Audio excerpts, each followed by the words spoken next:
If your soil looks healthy on the surface but not a single earthworm is in sight, you're not alone. A surprising number of raised beds and container gardens suffer from the absence of one of nature's most powerful soil builders. Earthworms are more than just squirmy creatures in the dirt. They're natural aerators, composters, and fertilizer producers. When you don't see them, it usually means something deeper is out of balance.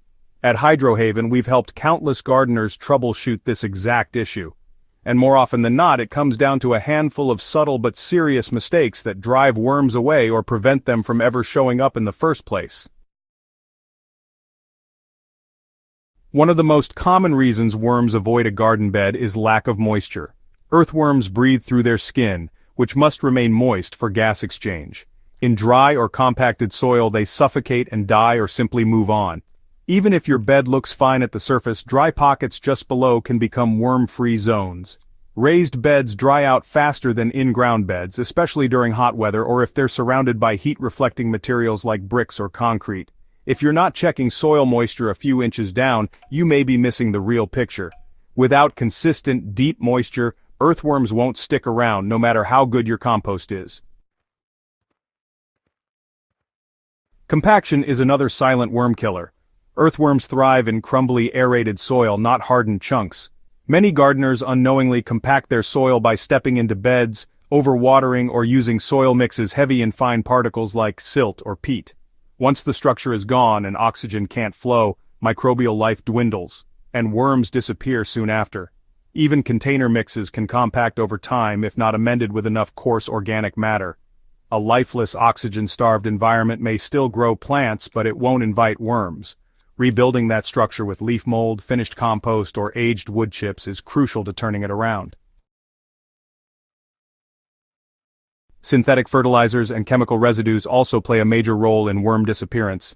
Fast-acting nitrogen salts found in many commercial fertilizers may boost plant growth above ground, but create hostile conditions below. They spike soil acidity, disrupt microbial life, and introduce salts that can damage worm tissue. Earthworms are incredibly sensitive to changes in pH and salinity. If you've used synthetic inputs or even cleaned out containers with detergent water, it could explain their absence. Detoxifying your soil takes time, but switching to natural amendments like compost tea, worm castings, and fermented plant extracts can help rebalance things. Another hidden factor is lack of food. Worms don't just survive on dead roots and plant debris. They thrive on decomposing organic matter full of microbial life.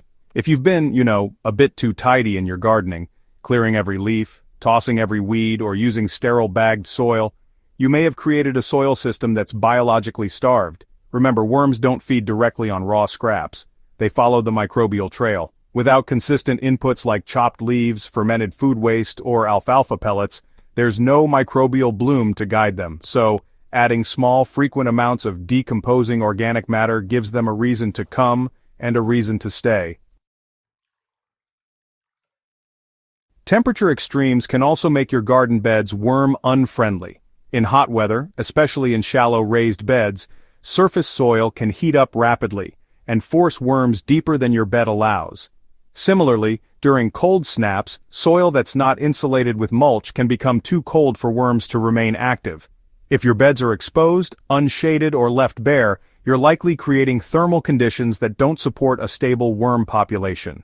A thick layer of straw, shredded leaves, or aged mulch not only holds moisture but also buffers against temperature swings.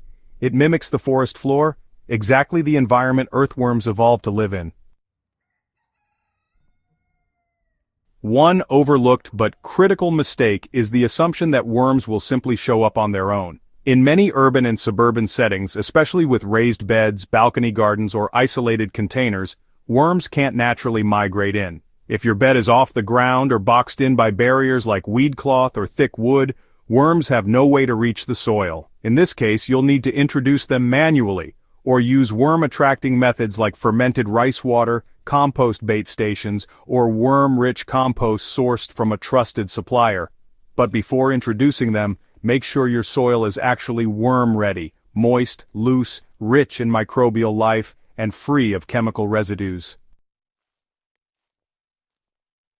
Sometimes pests or predators can also reduce worm numbers. Birds, rodents, and even ants can dig into beds and pick off worms, especially if the soil is shallow or exposed. Over-tilling can expose them to sunlight and predators too. If you find signs of burrowing animals or lots of ant trails, it may explain a sudden drop in worm activity. Creating a mulch layer, minimizing soil disturbance, and maintaining consistent moisture can help protect the worms you do have. At Hydrohaven, we always recommend observing your soil closely.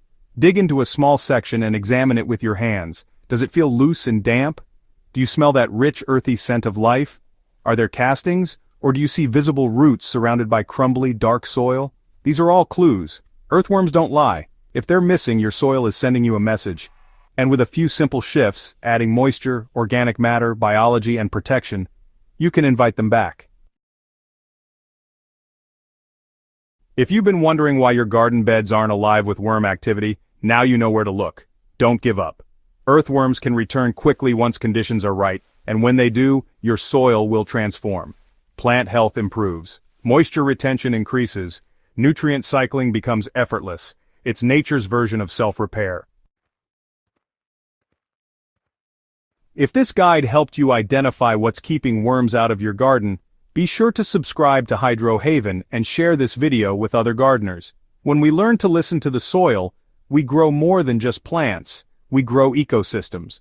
And it starts with one worm at a time.